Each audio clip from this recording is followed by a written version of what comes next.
Okay, right. So for this coding talk, what we're going to do is I've got Sarge with me, who we work together, and we're going to go through a bit of an example where, let's say we've got some I/O and we've got some devices that need I/O. In some situations, maybe you want your application to say, well, on input channel 5, it's normally this solenoid or this, input channel 5, it's going to be this switch or the start button or the stop button. And maybe you want to change how that is linked, but at runtime. Maybe you want the users to be able to change that mapping via their HMI or maybe via a configuration script. So we can use object-oriented programming to do this. And bringing Sarge in on this one just to join this coding Bytes. So more welcome to say hello, Sarge. There we go. All good. Right, okay, so there are other approaches to do this. You could do things like references, but because this is all going to build part of an OOP style tuition, we'll just take the OOP style here. Right, so I'm going to live code, so there may be mistakes, there may be spaces, but we'll just flow with it. There will always be other ways of doing this. So this is just my interpretation of this. Disclaimers all in place. There's many ways of achieving the same. This is just a way that I'm going to show you here. Okay, to start with, what we need to do is if we're going to make things dynamic, that we can reassign them at runtime, I would always take the stance of I'm going to wrap my I/O in an object. We will then have a device, like a switch or a solenoid, that requires I/O, and one will be injected into the other. So that's where we're going to go with this. So from I/O, I'm going to start making a few objects here. So I'm going to first off say that this is an input channel, and this is going to be a function block. Hopefully there will be more in the series about just truly what is OOP in TwinCat, but hopefully we've already covered this now. So this is going to be an input channel, which is a function block, but function blocks when we're talking OOP are classes. So I'm going to have an input channel. Because it's a class, I'm going to remove var inputs and var outputs because you shouldn't call a class just purely by its open and close brackets. It's no longer a function block. We should really only access these things by methods and properties. So we're going to go var. So I'm just going to say my input channel has an input at %i star, and it was bool. There we go. So this is the first thing we're going to make. So I'm going to make my own little input channel, and all it has is a reference to the outside world. It just has something we can link I/O to.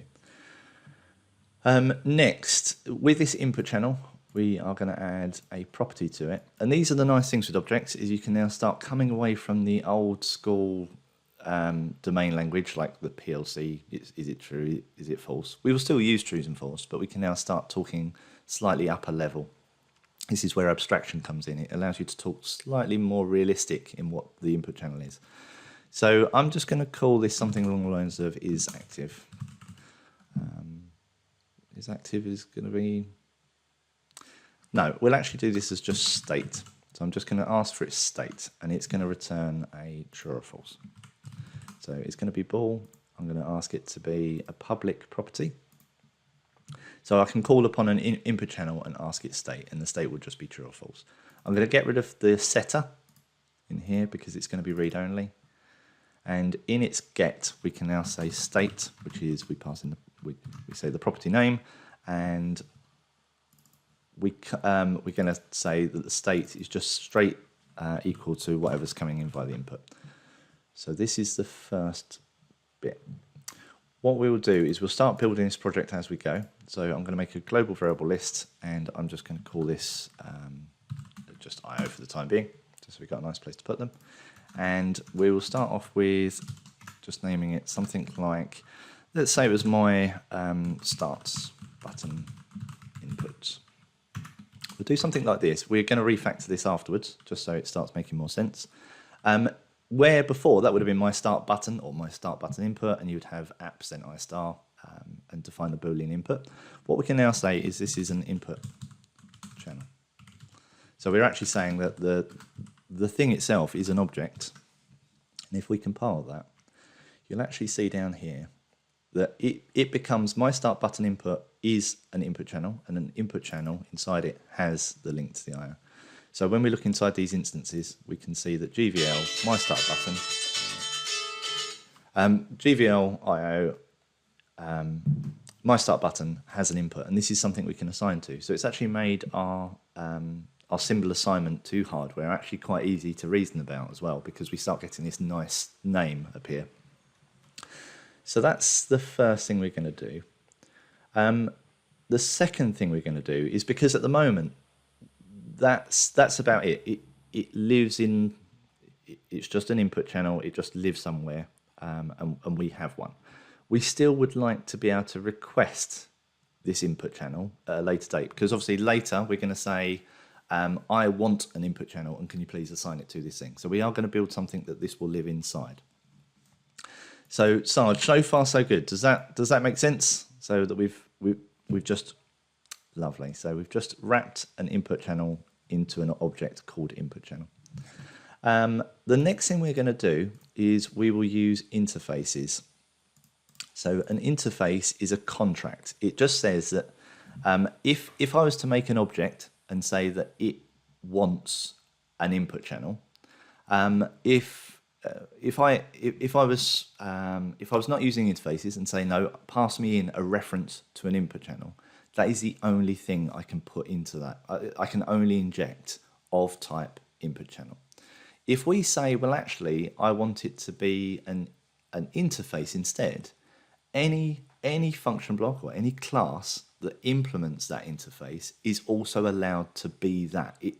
In other words, we're saying I could have some form of, I don't know, laser input channel, but as long as it obeys a certain interface, maybe we'll call it digital input, then any other bits of kit that need a digital input, it doesn't care who was behind the scenes, it only needs to know that they obey that interface. So this is where interfaces become really powerful.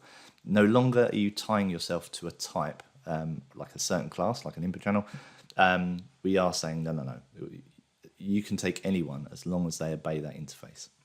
So I might do some refactoring of some names here as well. But what I'm going to do is say, I'm going to make an interface. It's going to be an digital input. And I'm actually going to start just slightly changing some names here as well, because it all helps. Always refactor on the way, just to make things readable. I'm going to call that a digital input channel, because that makes sense. It's just going to ask to refactor it for me, so that's okay. Right, so that's updated here. So my start button input is a digital input channel, so that now reads quite nice. My digital input channel itself, we can now say that you implements I digital input. That's it. So it's, in other words, saying, right, you as a function block or a class, because I'm only ever going to speak to them about classes now, you must obey this contract, I digital input. At the moment, the contract has nothing inside it. So therefore, yes, this thing does already, even though it's got a state property, it still abides by that contract, because there's nothing in the contract itself. Let's just compile that. What we're going to say next is we're going to take this, copy it, paste it into this into this interface, and an interface has no implementation. There's no code in an interface. It just says what should the function block or the class that you've assigned it to, what should it expose to the user. So anyone who is an I digital input, in this instance here, must expose a state property, and the state property must return a boolean. So another hopefully easy mental step just to take. So far so good. Right, the next thing we're going to do is I'm going to make a new folder, and we will now start making our devices. And in our device, let's make a new class, and I'm going to call this one a switch. Which is all good. So it's a switch. Get rid of the inputs and outputs, because we're not going to be calling it directly. This thing here, so the switch itself, in standard style OOP, some would almost argue that you put the IO reference in here. So you say, yeah, every time I have a switch, it comes with its own input, and it will turn up down inside this instance. But we don't want to do this. We're actually going to break apart. We're no longer going to make the switch tethered, like actually know about its own input. It just says, I'm a switch, and I need to know, you need to tell me what input channel I'm going to use. So for this, we're going to say it's going to have inside it an input channel, and we'll be specific. Sorry, we're going to have we will call it the same as what our interface is called. So we're going to say that this thing is going to have, and it's going to be lowercase because it's an internal variable, digital input, and it's of type digital input. So it's going to have, and it's going to be passed someone who will be its digital input. So all we have to do is a bit like a reference. It's just a memory pointer, and it's saying someone will go underneath this variable. We don't know who it will be yet, but whoever it is, if I ask for state, it will give state back. So we're saying for kickoff, you're going to own one. The second thing we have to do is put someone in there. And the best way of putting someone in there is we'll start off with a method. Classes can have constructors, and in TwinCat they're called FB init. If we just open this one up, it comes with some starting parameters first that we get just by TwinCat. Largely you can ignore these, but if you wanted your object to react in a certain way, if it's from a warm or a cold startup, or if someone has made an online change, TwinCat actually feeds these two booleans into you, so you can actually change how your object instantiates. We'll ignore that for the time being. That's not something we need to worry about. We're going to say that our switch requires a digital input, and it's of type digital input, which is the first bit. So we're going to pass it in. We also know that the internal, the local variable is called digital input. So we can do an assignment to say whoever you passed in, I will keep a copy of them. And it's actually a copy of the reference. It's a reference to them. It's an interface to them. It's not its own new version of that. You've passed it in, and from that point on, I can ask it. We have an issue here. TwinCat. Well, actually, it's not just TwinCat. It's any of the IEC languages. They're not case sensitive. So in other languages like JavaScript, that would have been able to deduce this is from an input argument, and I will save it into this one here purely by its upper and lowercase d's. PLC languages can't do that. So what we need to do is actually be explicit with this and say this hat dot digital input, and that says use my local variables version. So put inside my local variables the one from here. That's it. Had we have called this digital input underscore digital input, or anything that was actually named differently, we wouldn't have had to do that step. We could have actually just replaced this here, and the compiler then knows who is who. But just to prove the point, we will use this because that's generally a gotcha. So far, so good. Right, so we've just made a switch. We've injected, well, we haven't injected it yet, but we've given it the ability to be instantiated with a digital input. And now our switch, we'll give it some use. We're going to say but this is where we use the is active. So is active, active. So we can call upon a switch, are you active? Or, yeah, are you switched? Are you on? Or is on, is off? That might be a little bit easier to reason about. We go, is on, what do you reckon, Sarge? Is on for a switch? Is on, is off. Perfect. With that, because again, we love to refactor, we're just going to make this it's a public property. Because we're going to go is on, is off, you could almost say, well, actually, the name of this is wrong. So this is, instead of just being a switch, this is going to be a two-state switch, which is great because we may in the future have a three-state switch, or you're not really going to have a single-state switch, but yeah, we'll just bring some language in that's that defines our classes, which is always a good thing. So our two-state switch requires, when you make it, a digital input, which makes sense, and it has a property called isOn. We need to just finish this off, so let's just get rid of the setter because we don't want people to be able to write to our switch with read-only. We're an input. So this one, normally we would have said is on, and we'll tie it to that variable, the one that we own ourselves. In this instance, we don't. We say, right, digital input. We're going to say is on is actually equal to my digital input state. There we go. So we've played past the parcel. So someone's asked me, am I on? We say we don't know. We'll check our digital input, and yeah, we can either do digital input state, or we could have actually said, been more explicit, and not that we need to write this, but we could say digital input state is true. So that's something we can code in. So there we go. So we've delegated that off. We've used someone else to provide us that state. It's not hard coded into us. So there we go. So that's the start of what we're going to do. I'm just going to simplify this again because I prefer less code. And save this. Right, let's go up and actually start implementing these now. So we're going to say start switch. Maybe this is, so let's go with my fan control. That sounds a bit better. That's the sort of thing you'd have a switch on. It's going to be a to state switch. And I'm just going to say that this is actually my... Funny enough, my fan control, I'll keep this just for the minute because this obviously makes no sense to do if you're going to just tie a fan control input to a fan control. Okay, it's decoupled. It's not bad, but one would argue, why are you actually doing it? So there's probably good reasons why. I'm saying that in a spin-off way.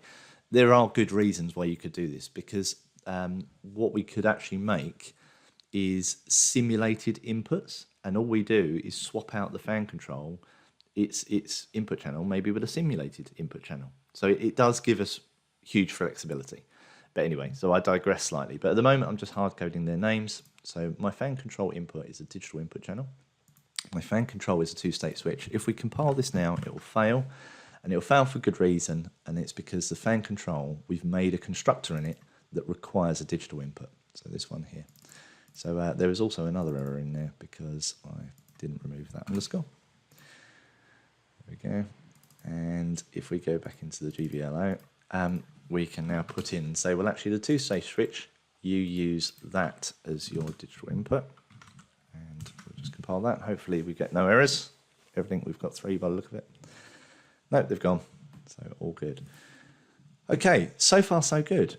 So that means we've just decoupled the fan control two-state switch from its input. We've had to wrap it in 2 objects, but this is what you need to do if you want to have things reassign them in runtime. You have to have some form of mechanism that allows this.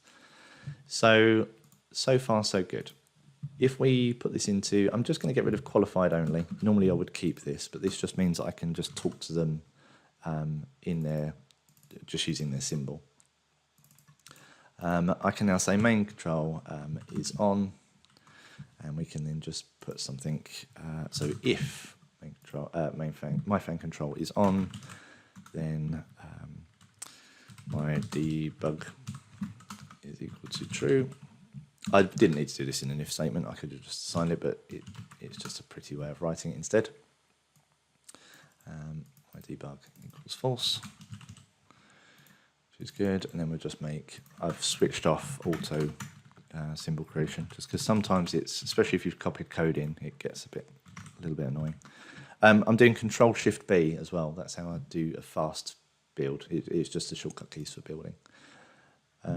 So far, so good. Okay. Right, let's just see. We should just be able to activate this and just see it work. Any questions so far, Sarge, while this is building and compiling? Anything that doesn't make sense or looks crazy, or are you happy with interfaces so far? Good. Lovely. There will be a test at the end.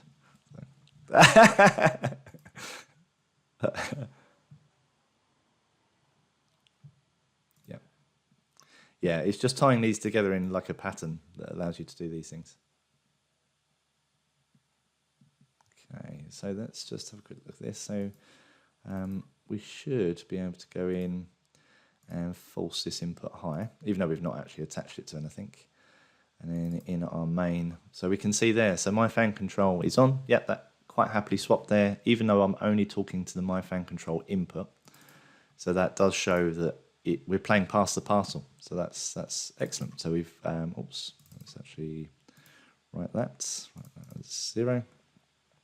Go back into the main, and we can see that's 0. So purely by instantiation, we've mapped in an input channel to something that needed an input channel. Great so far.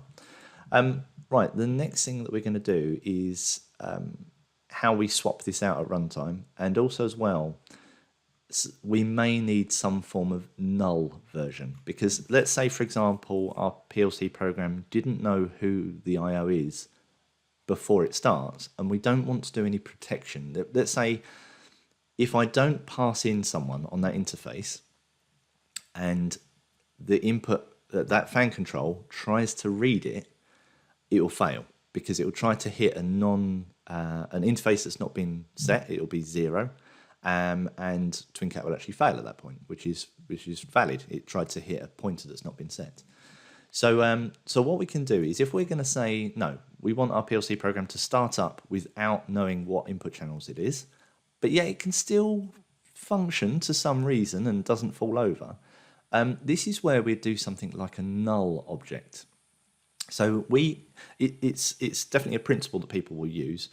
Instead of returning null and something that is just truly null, why not make an object that is the nothing version of an object? So it still exists, it still can have methods and properties called upon it, but it does nothing, which is good. It's an object that is truly null. It does nothing, but it stops exceptions because it still is something. And we didn't have to bake in to anybody's code, please test to see if this property is, this interface is valid. Because the minute you start pushing and saying, no, please check to see if it's null first, well, I would argue that object is doing too much now. So now I've got a switch input object that not only can determine if it's on or off by an input channel, but it also knows how to validate interfaces. Kind of feels a bit wrong to me. So what we're going to do is, it's going to be a version of a digital input channel. I'm just going to copy and paste this. Hopefully it will copy and paste. Nope, my copy and paste. Sorry, it won't copy and paste because I'm not online. So let's just copy and paste this. And I'm going to just call this, instead of it is an input channel, but I'm going to call this a null input channel, digital input channel. Okay, let's just ask it to refactor, which it will do. So a null digital input channel, it's not going to have any local variables because it doesn't need to attach to the outside well. It still does implement iDigital input, which means it can be passed around as the same as you could pass around a digital input. State will still exist. We still can call state on it. But if I get state on a null version, I'm just going to return false, because that's a pretty bog standard thing that I would expect from a nothing input channel. It will just return false. It's not doing anything. It's not on. It will never be on. That's all it does. So this is kind of this notion of making a null version of an object. So now, if we were to say we don't know who the fan control will have when it first starts, I want this now to just be, this is just going to be my input channel. So that's going to be my input channel, and we'll make a couple actually. So my input channel 1, I'm going to make my input channel 2, but also I'm going to make a null input channel. And this is going to be type, again, I don't like typing, so I'm just going to copy and paste this out. This is going to be a null digital input channel. There we go. And to instantiate it, I'm actually going to instantiate it that way. So we're going to say my fan control is a 2-stage switch, and at the moment it takes a null input channel, which means I've not assigned it yet. You could take it out of the constructor, but the downside of that, to say as in, I'm not going to even start with an input channel, but just bear in mind, if you take something out of a constructor and you were passing in an interface, it means potentially you've got an object living behind the scenes with an uninitialized interface, which is dangerous. It's a pointer truly to 0, and if you hit that, you will get an exception. It's just one of those things. So it's much better to make something nullish, inject it in, it takes that place, And if someone calls upon it, it really doesn't matter. So there we go. So we've just covered null objects, which is a good thing in object-oriented programming. And generally it's not used that often. People tend to check for null, where really they should just be passed someone who is null, who is of type null, of that type. Anyway, right, let's not bang on too much for that. Right, the next thing we want to do is implement some form of how do I swap my fan control name into the correct input. So we'll start off with the probably not as correct way, because again, if we're following the solid principles, single responsibility is S of solid. It's the front one. So why should a two-stage switch know how to change its digital input? One would argue, but we're going to do it in this instance because hey, we'll start getting the code out. We refactor afterwards. So as long as you follow it up with refactoring, it doesn't matter. Just get the code working to start with. So my two-state switch, we're going to have one called change digital input. We're not going to return anything. We're going to make it public. Oops, going to make it public and open this. So change digital input channel, because it holds a copy. It holds a reference to the digital input it needs to have. We can change that at runtime. It really doesn't matter. So we're going to pass in. I should have just copied all of that. So we're going to say that change digital input passes in a digital input because it's a argument. I tend to use capital D.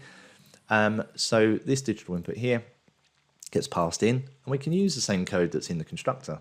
We're just going to say if someone calls this method, then this dot digital input is equal to this digital input. Something doesn't look right there. Digital. I've actually done the constructor slightly named wrong, which is fine. So I'll just correct that as we go. And there we go. So right, we've got a method now called change digital input. It takes anyone who implements the iDigital input interface. It could be anyone. I could re-inject the null back in. I could re-inject anybody back in. It doesn't matter as long as they obey that contract. And then we assign it here. This could be a nice place to do some validation, to say, actually, if the digital input that I get passed in is greater than 0, then reassign it. So, and if a very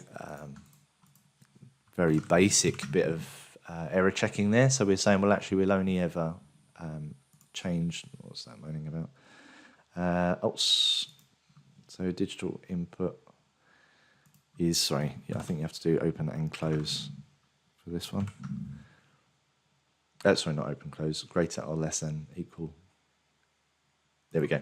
Yeah, there's something in the compiler that says, as long as you're checking an interface to be anything other than 0, it knows how to deal with that. So that's okay. If you just did greater than, then it says, actually, are you really working with an interface? So what we're doing here is just doing an error check to say, as long as what you've passed in is something other than 0, therefore you're an address of something, then I will allow you to swap who I am. Not the nicest thing in the world. You would really want to do some proper error handling at this point, because someone may have asked you to do something, done it by mistake, you failed silently. So not the best thing here, but this is more an example of just how to see if an interface is valid.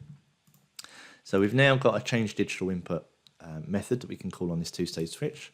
So if we save this and build and go back to our main program. So far so good. This shouldn't crash. We should have no issues here because this my fan control, we'll just hit play, my fan control is currently assigned to the null input channel. Therefore this will never be on, but yet the code is more than happily working. It's not assigned to anybody. We'll do an if change to 1, I'll do, then we're going to just do change to 1 is equals false. I'm just going to reset my trigger that does this thing, and I'm going to say that my fan control dot change digital input, and I'm going to pass in what we've got up here, my input channel 1. Pass that in and save that. So that's my change to 1. Okay, I've got to make the variables afterwards. I'm going to have a my change to 2. So hopefully you'll start seeing this build up now, where you can say, if I can do this at a programming level in runtime, there's no limit now to what type of objects I could have which manages this for me. Maybe it's a database connector that quickly scans through a database and works out who should be assigned to who. This is the base code that you'd be using. So once you've got this ability to swap out digital inputs in things, anything's possible. So this one here is going to be ball. And let's just copy that. You can actually, little helpers while we're doing this, you can either just put commas, change to 2. So that means that they're all balls, and it doesn't matter. We could just have a great big string of them.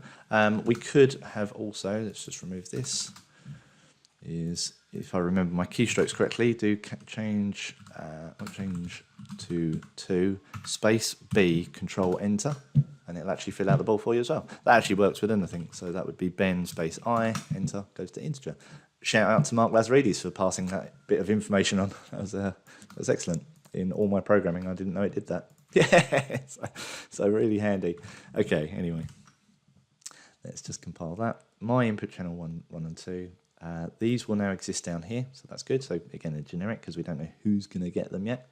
Hopefully there's no issues, and we will log in a download. It's always worthwhile, just be wary with going online change when you're using objects, because especially if they're using interfaces, they are memory locations, and memory locations will change if you start doing too big a changes to structures or whereabouts those variables live. So sometimes it's safer doing a download because then the interfaces are correct. So just as a little helper there. Right, so what I'm going to do is just preset this input channel here. I'm going to force this to 1, which is done. Input channel 2 is going to be set to false, which is nice. You can still see here that we're still getting false out of our debugger because we're still attached to the null. We're going to do a change. Hopefully the code's all right, otherwise I'm going to get an exception, which we have. There we go. Change to 1. My debug suddenly becomes true because it's been reassigned to input channel 1, and input channel 1 is currently true. We can release that. Oh, sorry, let's just write that to 0 just to prove the point. Main change one is now gone false, which is great. Sorry, my debug is false. Let me just swap the input channel now to input channel 2, and we go into here. We're going to write this to 1, back into main, and we're true. So there we go. We've very few lines of code now. We've now got the ability. We've just broken that link between the object that needs the input channel and the input channel. If that's enough for you, that's how was that, Sarge? That's I'm going to go slightly further just to wrap it in some extras, but so far so good. Go for it.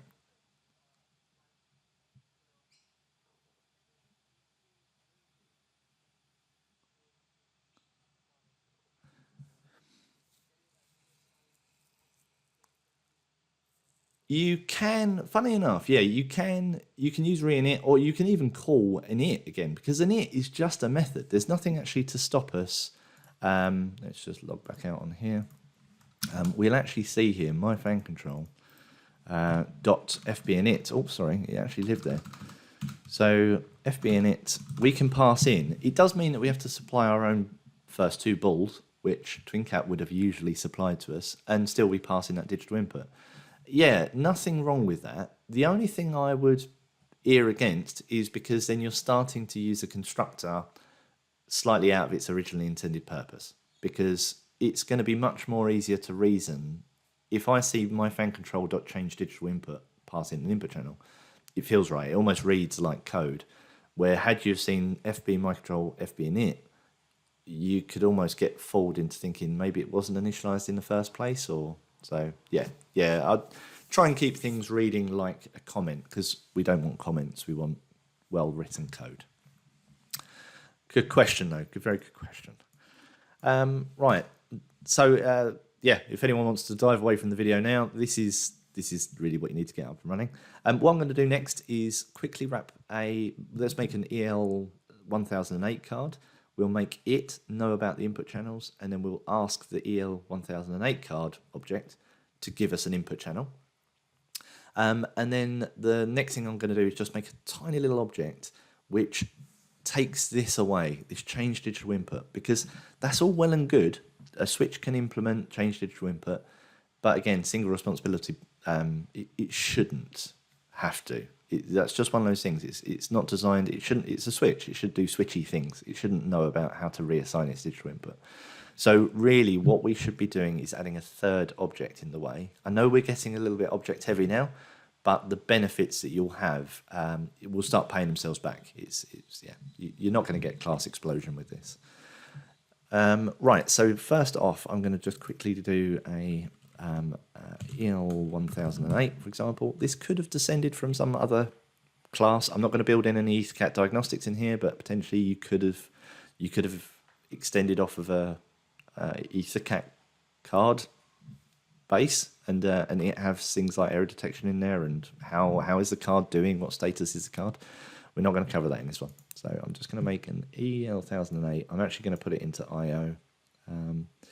What devices IO? Hard, really. No, it is going to live back in devices. So devices, and let's put some folders in here as well. So this is going to be back off. And it's going to have an EL1008 in there. And because we're doing dependency inversion, this is classed as, we're inverting the dependency. So the switch was dependent on its input channel. We've now inverted that dependency. We say, hey, switch, I'll tell you what input channel you are.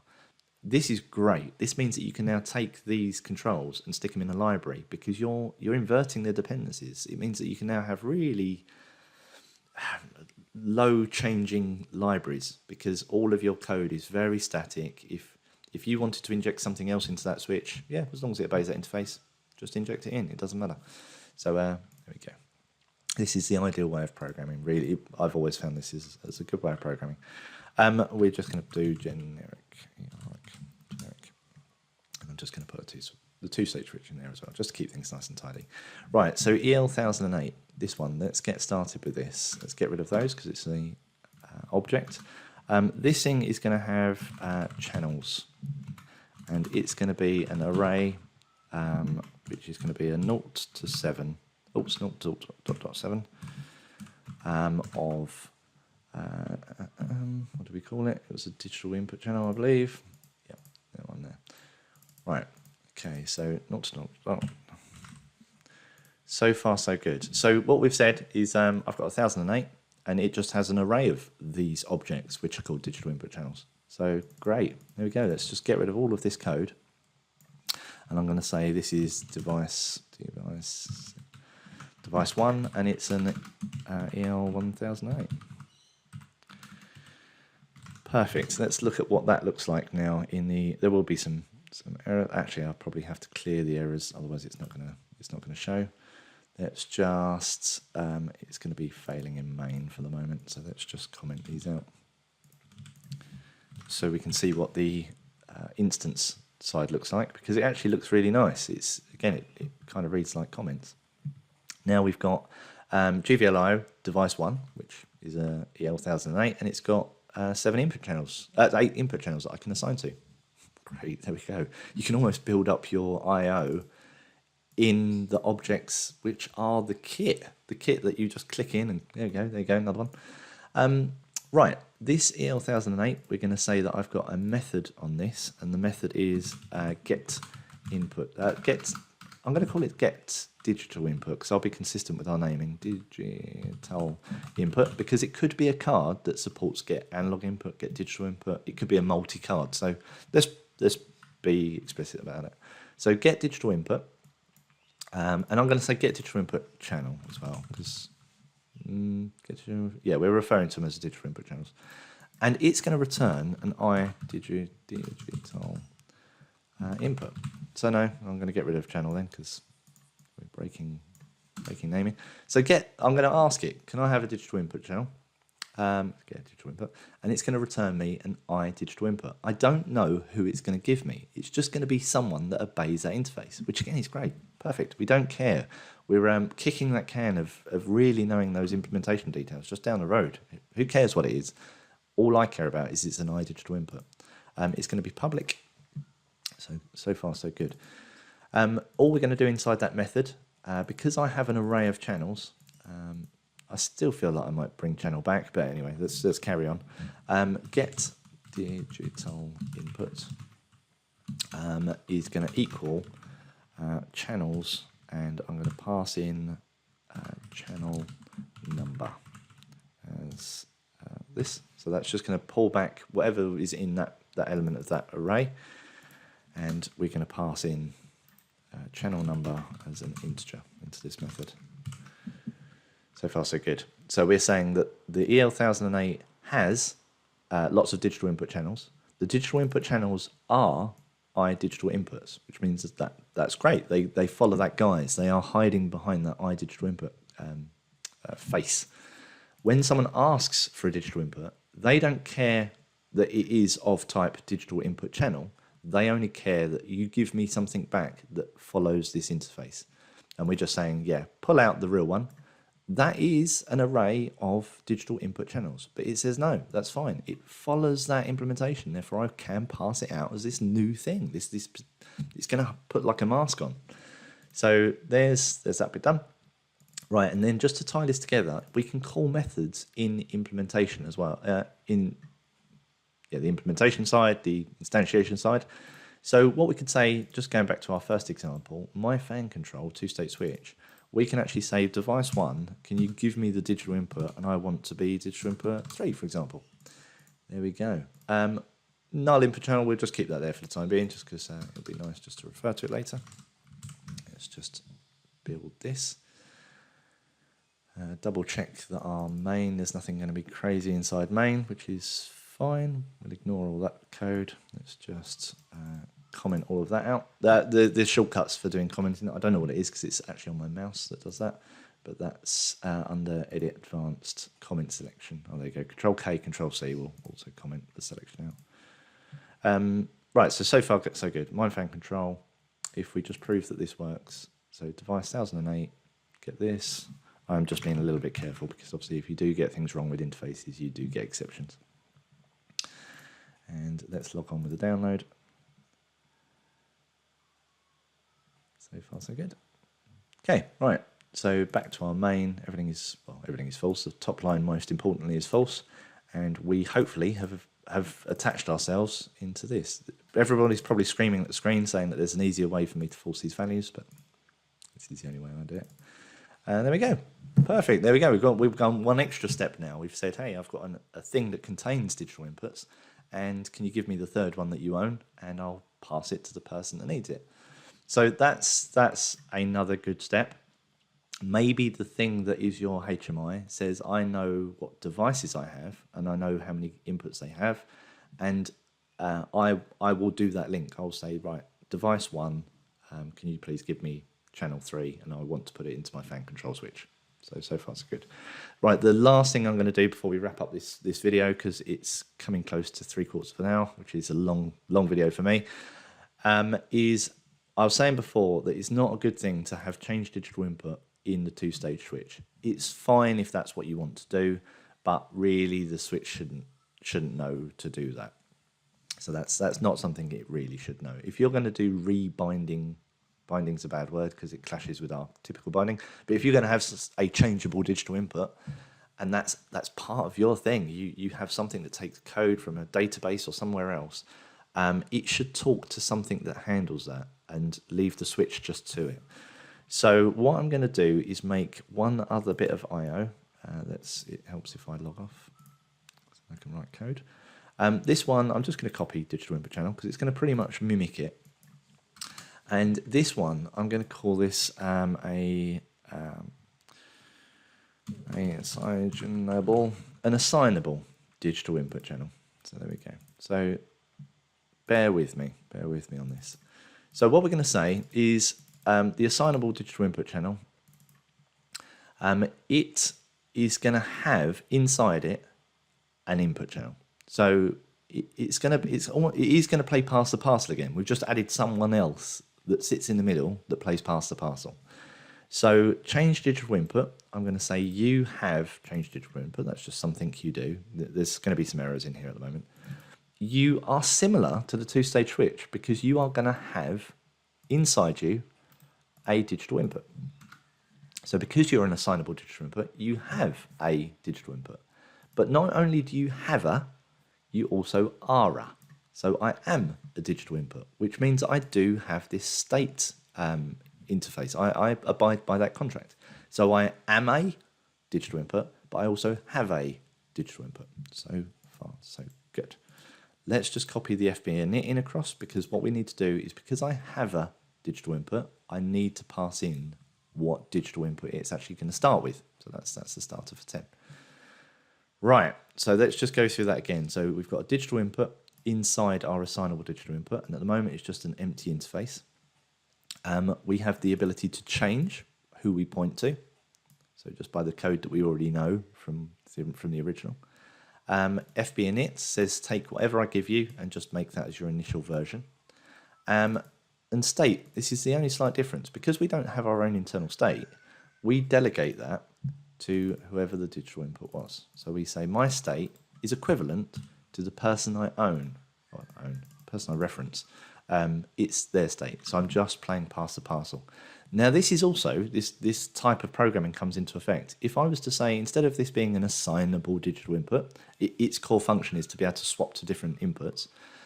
Maybe I wanted a event logger digital input. So let's say your customer said, I want for every digital input, whenever it changes, I want you to log a value.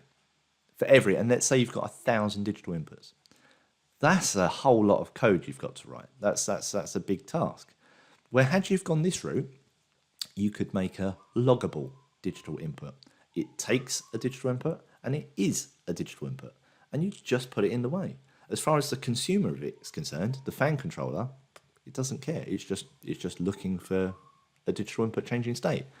As far as the input channel, the EL1008 is concerned, it gave its channel to you as the logger, and you have been given to the switch. So you sit in the middle, you play past the parcel.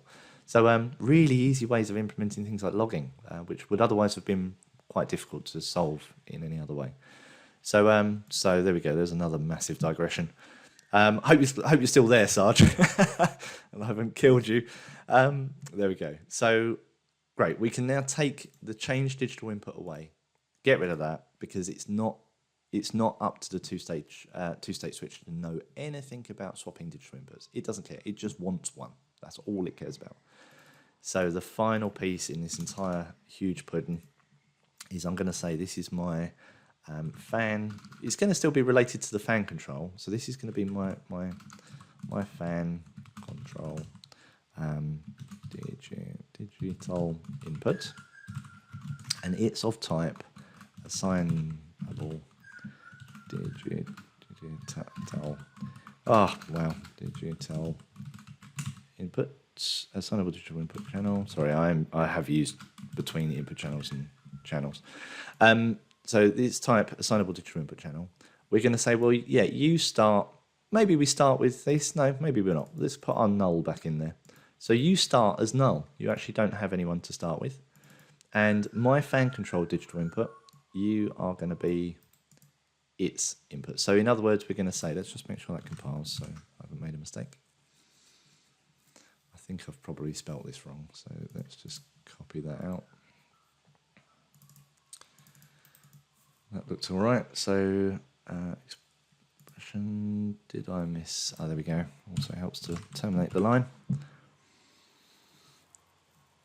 Okay, that's looking good. Just my missing license for TCP/IP server. Right. Okay. So what we've said is we're saying to start with my fan control digital input, which is just this abstract thing. It's just an assignable digital input channel. I'm going to initialize you with a null. So you're not going to point to anyone. My fan control, you don't know about what reassigning even is. All you care about is that you're assigned to this my fan control digital input. That's it. So I can swap this out under the hood. You don't care. You never need to know how to swap things. You just take the person that's been given to you. So if let's copy a lot of this into main now just to prove that this works. And we can bring back some of this code. Oops, that's okay. Right, so these change twos now, we are going to say, instead of my fan control, because it's not the job of the fan control, it's the job of the my fan control digital input that does changing. We will now do change digital input. And we don't have this my channel anymore. We have our good old EL1008, which is called device 1, that does all that bit. So we're going to say, you get input channel We'll start with 0, so just to prove that works. And in here, let's just put that in as 1. There we go. So at no point are we talking to the fan control anymore, at all. It's just doing its thing. We're asking for stuff, but we're not actually asking it to change anything. So that's the job of this little intermediate object, my fan control digital input, and it's changeable. It's a reassignable digital input. That's what its job is. Let's hopefully all the codes here. Obviously, this is a long project now, which has got the potential for mistakes. Hopefully not, because they're objects, they're small objects, and therefore bugs are really hard to. They really find it hard to hide in very few lines of code. So let me just make sure get was correct. Yep. Okay, so main, it's playing already, so that shows that side of it's okay. It's not assigned to anybody, therefore that is currently false. We'll just prove just by setting this input channel to 1. Back into main, we'll change to 1, and it goes true. There we go. So that's it. We'll just complete the whole thing just to prove it. And set this one to 1, and we'll set this one back as oops. We'll set this one back as 0. Okay, so that's the right way around. Back into main, and we're going to reassign you now to. Hold on. There we go. We've got through an entire video there without any crashes, especially when we're dealing with memory pointers. What do you reckon, Sarge? What's your thoughts? Is that all right? Good. There we go. So yeah, just as a wrap up, as a summary, we've wrapped IO in an object. Not only that, we actually wrapped it in another object, which was the EL1008, which you could call upon it get channel. The channel wrapped the actual true input channel. The channel had to obey an interface, and we really use interfaces because you can do reference to, but the problem with reference to is it has to be that type. You're stuck to a single type, where with an interface, it doesn't matter who you are. And exactly in this instance here, we couldn't have done this with a reference because we've got a digital input channel and we've got an assignable digital input channel. They're two separate things. You couldn't use the same reference in that instance. It would complain. It would say, no, assignable input channel isn't of type reference digital input channel. That's why we use interfaces. Interfaces are contracts, and as long as we abide by that, well, actually, even our null digital input channel, as long as we all abide by that same interface, we're good to go. So there we go. And then we take those objects and we pass them into an object that needed them. So we may follow up this very long video with another email that shows you how to then push this into the HMI to say, hey, I've got some devices and some kit that needs the IO mapping to it. We may do. We'll see how everyone likes this video to start with. Okay, right. Well, thank you very much for listening all the way to the end of that, if you've got this far. And there'll be more videos soon. Cheers.